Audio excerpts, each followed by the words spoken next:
நைன்டிஸ்ல வந்துட்டு ஒரு சில ஹீரோயின்ஸ் வந்துட்டு டுயட் சாங்காக மட்டும்தான் அவங்க வந்து பயன்படுத்தப்பட்டாங்க அப்படின்னு சொல்றாங்கல்ல, அது உண்மைதானா சார்?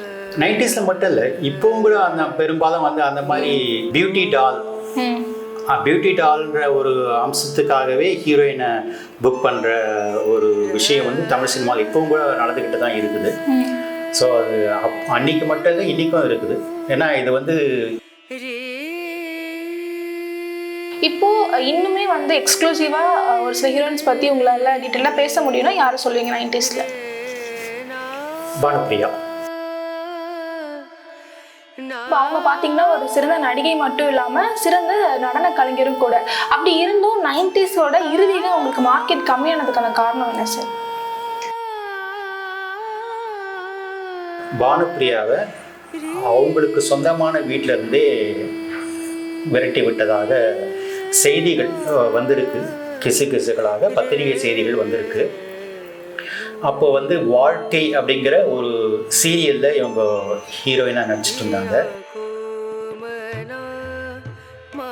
இவங்க ஏவிஎம் ஸ்டுடியோக்குள்ளே போய் வாட்ச்மேனுக்கு தெரியும் இல்லையா இவங்க நடிகைன்னு சொல்லிட்டு, அதனால் வாட்ச்மேன்கிட்ட பேசிட்டு ஏவிஎம் ஸ்டுடியோக்குள்ளே போய் படுத்து தூங்கிட்டாங்க. மறுநாள் காலையில்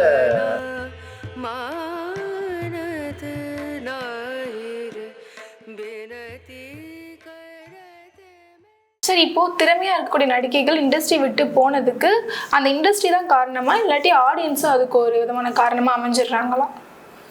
நான் ஏற்கனவே சொன்ன மாதிரி மோகினி வந்து தானாக விரும்பித்தான் வந்து சினிமா விட்டு விலகி போனாங்க. ஒரு சில பேர் வந்து நான் ஏற்கனவே சொன்ன மாதிரி சினிமா துறையின் இருட்டு பக்கங்களோடு இசைவு தெரிவித்து இணங்கி போக விருப்பம் இல்லாமல் தானாக அவங்களே விலகி போகிறாங்க. அது வந்து நிர்பந்தத்தினால விலகி போகிறாங்க. இதை வந்து நான் வெளிப்படையாக விலக்கி சொல்லாமே புத்திசாலித்தனமான நேயர்களுக்கு புரியும், அவங்க கமெண்ட்ஸ்லேயே போடுவாங்க அதை. ஸோ இதுதான் காரணம். அப்போ ஆடியன்ஸ் அதில் ஒரு விதமான காரணம் இல்லை அப்படின்னு சொல்கிறீங்களா சார்? மோஸ்ட்லி ஆடியன்ஸ் காரணம் கிடையாது. பெருமளவுக்கு அது இண்டஸ்ட்ரியில் இருக்கிற சில விஷயங்கள் தான் காரணம்.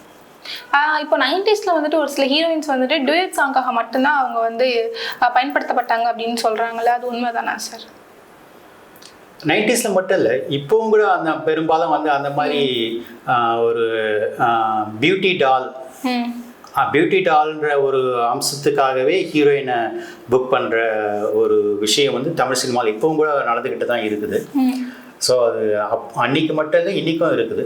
ஏன்னா இது வந்து ஹீரோ டாமினேட்டட் ஃபீல்டிங்க தமிழ் சினிமாவில். இப்போது நயன்தாரா வந்து நெட்ரிகன், அப்புறம் வந்து இன்னும் ஒரு சில படங்கள் கூட ஹீரோயின் சென்ட்ரிக் படம் நடிச்சாங்க. இல்லை, அறம்லாம் வெற்றி படம்.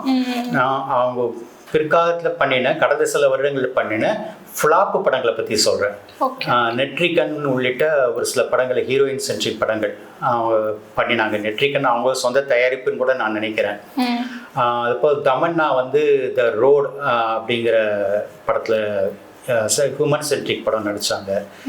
இது போல் இந்த காலத்துலேயே ஹியூமன் சென்ட்ரிக் படம் வந்து அபூர்வமாக வந்தாலும் கூட அதெல்லாம் ஃப்ளாப் ஆகிடுது. இங்கே வந்து ஹீரோ வேல்யூ தான் வந்து அதிகமாக மேலோங்கி இருக்கு. ஹீரோயின்ஸோட ஹீரோக்கள் தான் மேலோங்கி இருக்கு. ஆமாம். அஜித், விஜய், சிவகார்த்திகேயன், தனுஷ், சிம்பு, இந்த மாதிரி ஒரு 7-8 பெரிய ஹீரோக்கள் அவங்களுடைய படங்களுக்கு கொடுக்கப்படுகிற முக்கியத்துவம் வேற எந்த ஹீரோயினுக்கும் தமிழ் சினிமாவில் கொடுக்கப்படுவது கிடையாது. அப்படி நிலைக்கவே முடியாதா சார்? இப்போ ஒரு ஹீரோயினா இருக்காங்க அப்படின்னா, இப்போ நீங்க சொன்ன அந்த ஹீரோக்கள் மாதிரி ஹீரோயின்ஸ் வந்து நிலைக்கிறதுக்கான வாய்ப்புகள் இல்லையா? அதான் அது அந்த காலத்தில் பாலச்சந்தர் காலத்தில் அது சாத்தியமாகி இருக்கலாம். இந்த காலத்தில் வந்து ஹீரோயின்கள் அந்த மாதிரி ஹீரோ அளவுக்கு ஹீரோ ரேஞ்சுக்கு இவங்கள போட்டாக்கா படம் வந்து கேரண்டியாக சக்ஸஸ் அப்படிங்கிறது வந்து அஜித் படம் சொல்ல முடியும், விஜய் படம் சொல்ல முடியும், சிவகார்த்திகேயன், தனுஷ் இவங்களுக்கெல்லாம் அந்த மினிமம் கேரண்டின்னு வாங்க அது இருக்குது. அந்த மாதிரி மினிமம் கேரண்டிட்டு எந்த ஹீரோயின் படத்தையும் நீங்கள் இன்னைக்கு சொல்ல முடியாது. அது லேடி சூப்பர் ஸ்டார் என்று சொல்லப்படுகிற நயன்தாரா உள்பட, த்ரிஷா உள்பட, தமன்னா யாராக இருந்தாலும், அனுஷ்கா யாராக இருந்தாலும் இவங்க இந்த ஹீரோயினை போட்டாலே அந்த படம் வந்து சக்ஸஸ் அப்படின்னு சொல்லக்கூடிய நிலைமை தமிழ் சினிமாவில் இல்லை. அவங்க வந்து பிஸ்னஸுக்கு வந்து ஒரு ஆடட் வேல்யூவாக இருப்பாங்க. தியேட்டர் பிஸ்னஸ் பேசும்போதும் ஓடிடி, சேட்டிலைட்டு, எஃப்எம்எஸ் இந்த மாதிரி பல்வேறு பிஸ்னஸ் பேசும்போதும் அவங்க வந்து ஒரு ஆடட் வேல்யூ. ஆனால் அவங்கள வச்சு தான் அவங்கள நம்பி இவ்வளோ கோடி போட்டாக்கா, அவங்கள நம்பி வந்து 20 கோடி போட்டாக்கா 40 கோடி வந்துடும் அப்படிங்கிற மாதிரியான கேரண்டி எந்த நடிகைக்கும் கிடையாது. ஓகே, இப்போ ஹீரோயின்ஸ் வந்துட்டு ஒரு சில படங்கள் பண்றாங்க, ஃப்ளாப் ஆகுதுன்னா உடனே அவங்கள மாத்திடுறாங்க. ஆனா ஹீரோக்களை வந்து அந்த மாதிரி பண்ண மாட்டாங்க அப்படின்னு சொல்லிட்டு சொல்லப்படுது. ஸோ இது உண்மையா? ஓரளவுக்கு உண்மைதான். உதாரணத்துக்கு சிம்பு நடித்த சில படம், ஈஸ்வரன் போன்ற சில படங்கள்லாம் ஃப்ளாப் ஆச்சு. ஆனாலும் அதுக்கு பிறகும் அவருக்கு பட வாய்ப்புகள் வந்தது. மாநாடு படம் அவருடைய இமேஜ் வந்து மறுபடியும் மேலே கொண்டு போயிடுச்சு. ஸோ அவருடைய லைஃப்பில் பார்த்தீங்கன்னாக்கா அந்த அப் அண்ட் டவுன் இருந்துகிட்டே இருக்குது. ஆனால் நடிகைக்கு வந்து ஒன்ஸ் டவுன்ஃபால் வந்துச்சுன்னா மறுபடியும் வந்து அவங்க உயரத்துக்கு போகிறது வந்து ரொம்ப அபூர்வம். ஓகே, இப்போ இருக்கக்கூடிய இந்த ஓடிடி காலம் அந்த 90ஸ்ல இருந்திருந்தது அப்படின்னா சினிமா விட்டு போன அந்த ஹீரோயின்ஸ்லாம் இன்னுமே நிலைச்சிருந்திருப்பாங்களோ, இன்னும் மிகப்பெரிய ஸ்டாராக கூட ஆகியிருக்கலாமோ அப்படின்ற ஒரு கேள்வி இந்த இடத்துல வருது. அஃப்கோர்ஸ் இருக்கலாம். ஆனால் நான் என்ன சொல்கிறேன், இப்போவும் கூட அந்த நடிகைகள் வந்து ஓடிடியில் நடிக்கலாமே. உதாரணத்துக்கு பிரியாமணி நடித்த ஒரு வெப் சீரிஸ் நான் ரீசெண்டாக பார்த்தேன். அதில் அவங்க தான் ஹீரோயின். அந்த வெப் சீரீஸில் வந்து அஃப்கோர்ஸ் அது சொல்லக்கூடிய மெசேஜ் வந்து எனக்கு பிடிக்கல. அது என்ன மெசேஜ்னாக்கா, ஒரு கணவன் என்ன தப்பு பண்ணினாலும் ஒரு மனைவி அவனை சகித்து கொண்டு அவங்க கூட தான் அவளுக்கு எவ்வளோ அறிவு, திறமை, தன் சொந்த காலில் இருக்கக்கூடிய வருமானம் எல்லாம் இருந்தாலும் கூட அவள் அந்த கணவனைத்தான் சார்ந்து வாழ, கெட்டவனாக இருந்தால் கூட அவனை சார்ந்து வாழ வேண்டுங்கிற மாதிரி மெசேஜோட முடிச்சிருப்பாங்க. அது எனக்கு கொஞ்சம் கூட உடன்பாடு இல்லாத விஷயம். அது பிரியாமணி நடிச்சிருந்தாங்க. அது அந்த வெப்சீரிஸ் நேம் எனக்கு மாற்ற போச்சு. அப்புறம் வந்து ரீசெண்டாக லாஸ்ட் வீக் ஒரு வெப்சீரிஸ் பார்த்தேன், லைலா. பழைய ஹீரோயின் லைலா ஒரு மெயின் ரோலில் வெப் சீரிஸில் நடிச்சிருக்கிறாங்க. அது போல் வந்து அந்த நீங்கள் சொல்ல 90s ஹீரோயின்ஸ் வந்து இப்போவும் ஏன்னா வெப் சீரிஸில் வந்து இளமையான கதாபாத்திரம் தான் ஹீரோயினாக நடிக்கணுன்ற கட்டாயம் கிடையாது. சினிமாவில் அப்படி இருக்குது. ஆனால் வெப் சீரிஸில் வந்து ஒரு 50 வயசு பெண் கூட வந்து ஹீரோயினாக நடிக்க முடியும். அதுக்கான கதை களம் வெப் சீரிஸில் இருக்குது. ஸோ நீங்கள் சொல்கிற அந்த 90s ஹீரோயின்ஸ் இப்போ கூட வந்து இவங்கள மாதிரி நடிக்கலாமே. இப்போ இன்னுமே வந்து எக்ஸ்க்ளூசிவாக ஒரு சில ஹீரோயின்ஸ் பற்றி உங்களால் டீட்டெயிலாக பேச முடியும்னா யாரை சொல்லுவீங்க 90ஸ்ல? பானுப்பிரியா. இப்போ அவங்க பார்த்தீங்கன்னா ஒரு சிறந்த நடிகை மட்டும் இல்லாமல் சிறந்த நடன கலைஞரும் கூட. அப்படி இருந்தும் 90ஸோட இறுதியில் அவங்களுக்கு மார்க்கெட் கம்மியானதுக்கான காரணம் என்ன சார்? நான் கடந்த முறை சினிமா கழகம் சேனலுக்கு அவங்க சேனல் உரிமையாளர் நண்பர் கார்த்திக் பிள்ளை அவர்களுக்கு கொடுத்த நேர்காணலில் ஒரு ஸ்லிப் ஆஃப் த டங்கில் ஒரு இது சொல்லியிருப்பேன். ஆறாரோ ஆரீரோ படத்தில் பாக்கியராஜ் இவங்களுக்கு பானுப்பிரியாவுக்கு ஹீரோயின் வாய்ப்பு கொடுத்தாரு சொல்லிட்டு அதை 1-2 பேர் வந்து நான் தவறாக சொல்லிட்டேன் அப்படின்னு கமெண்ட் பண்ணியிருந்தாங்க. நான் அது தெரியாமல் தவறாக சொல்லலை, ஒரு ஸ்லிப் ஆஃப் த டங்கில் சொன்னது தான். ஏன்னா நான் வந்து 3 ஆண்டுகளுக்கு முன்னாடியே பானுப்பிரியாவை பற்றி A to Z நான் வந்து டீட்டெயிலாக நான் வேறு வீடியோ பேசியிருந்தேன். இப்போது நான் உங்கள் சேனலுக்கு பானுப்பிரியாவை பற்றி நான் வந்து டீட்டெயிலாக பேசுகிறேன். பானுப்பிரியாவுடைய நேட்டிவ் பிளேஸு ஆந்திர மாநிலம் ராஜமுந்திரிக்கு அருகில் இருக்கிற ஒரு கிராமம். அப்பா, அம்மா, 2 மகள்கள், ஒரு மகன், 5 பேர் கொண்ட குடும்பம் அது. இதில் பானுப்பிரியா தான் மூத்த மகள். இவங்களுக்கு அடுத்தது நிஷாந்தி, அவங்களுடைய ஒரிஜினல் நேம் சாந்தி பிரியா அப்படின்னு ஞாபகம். அதுக்கப்புறம் கோபின்னு ஒரு பிரதர். இந்த குடும்பம் வருமானம் தேடி சென்னைக்கு குடிபெயர்ந்தாங்க. பானுப்பிரியா அழகாக இருந்த காரணத்தினால அவங்களுக்கு சினிமா வாய்ப்புகள் வந்தது. இந்த குடும்பத்தின் வறுமையை போக்குவதற்கு இதுதான் சிறந்த வழி அப்படின்னு அந்த அப்பா அம்மா முடிவு பண்ணி மகளை நடிக்க வச்சாங்க. பானுப்பிரியா தான் நடித்து சம்பாதிச்சு அந்த மொத்த குடும்பத்தையும் முன்னுக்கு கொண்டு வந்தாங்க. ஆனால் அவங்க வாழ்க்கை ஆரம்பத்திலிருந்து இப்போ வரைக்கும் சோகம் நிறைந்தது. அவங்க முதல்ல தமிழில் அறிமுகமானது வந்து மெல்ல பேசுங்கள்ன்ற படம். இதை வந்து பாரதி வாசு என்ற இரட்டை இயக்குனர்கள் இயக்கியிருக்காங்க.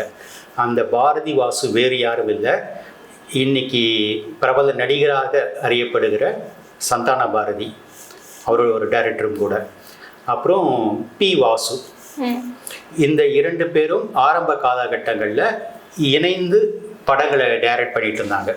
அது மாதிரி தமிழ் சினிமாவில் இணைந்து டைரக்ட் பண்ண பல டைரக்டர் இருக்காங்க. ராபர்ட் ராஜசேகரன், இப்போ கூட வந்து புஷ்கர் காயத்ரி, அந்த மாதிரி அந்த காலத்தில் வந்து பாரதி வாசுன்ற பேரில் அவங்க டைரக்ட் பண்ணிட்டு இருந்தாங்க.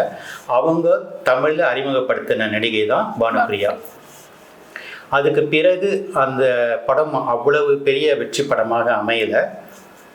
அதனால் தமிழில் அவங்களுக்கு உடனடியாக வாய்ப்பு கிடைக்கல.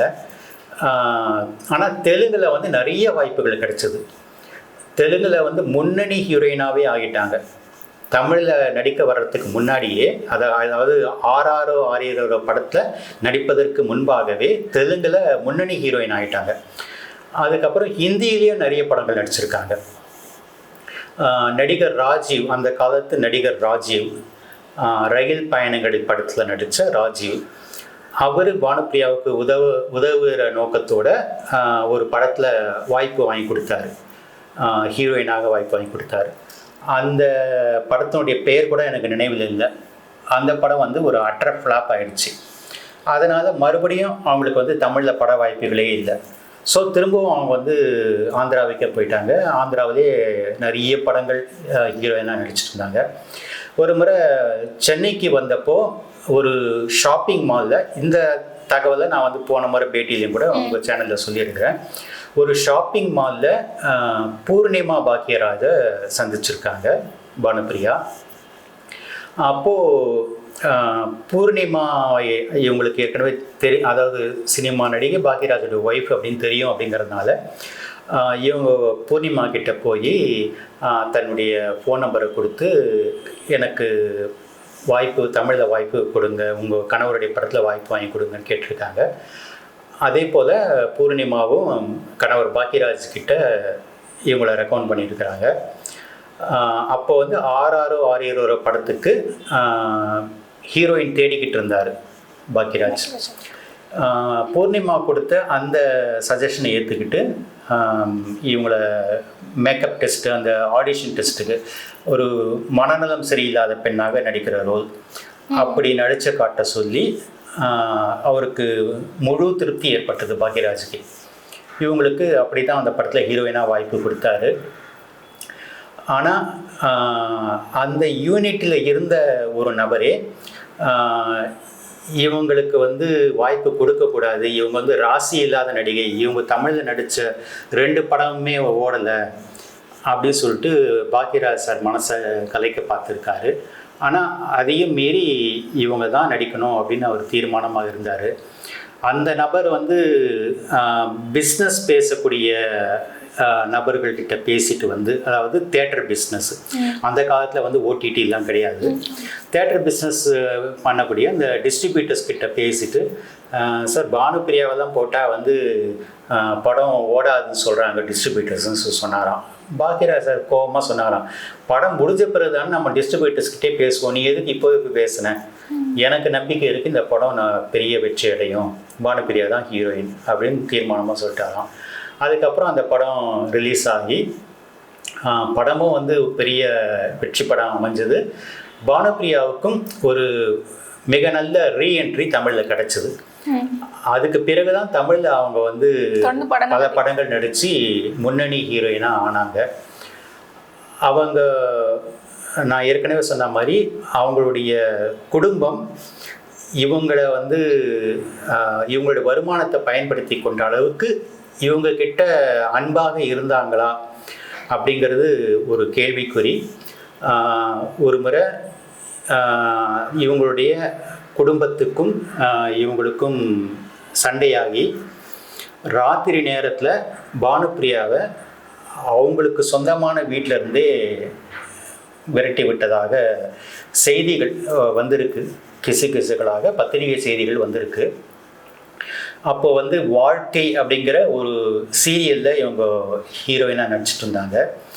இவங்க ஏவிஎம் ஸ்டுடியோக்குள்ளே போய் வாட்ச்மேனுக்கு தெரியும் இல்லையா இவங்க நடிகைன்னு சொல்லிட்டு, அதனால் வாட்ச்மேன்கிட்ட பேசிட்டு ஏவிஎம் ஸ்டுடியோக்குள்ளே போய் படுத்து தூங்கிட்டாங்க. மறுநாள் காலையில் வந்து பார்த்த அந்த ஸ்டுடியோ இன்சார்ஜுக்கு வந்து ஷாக் ஆகிடுச்சு.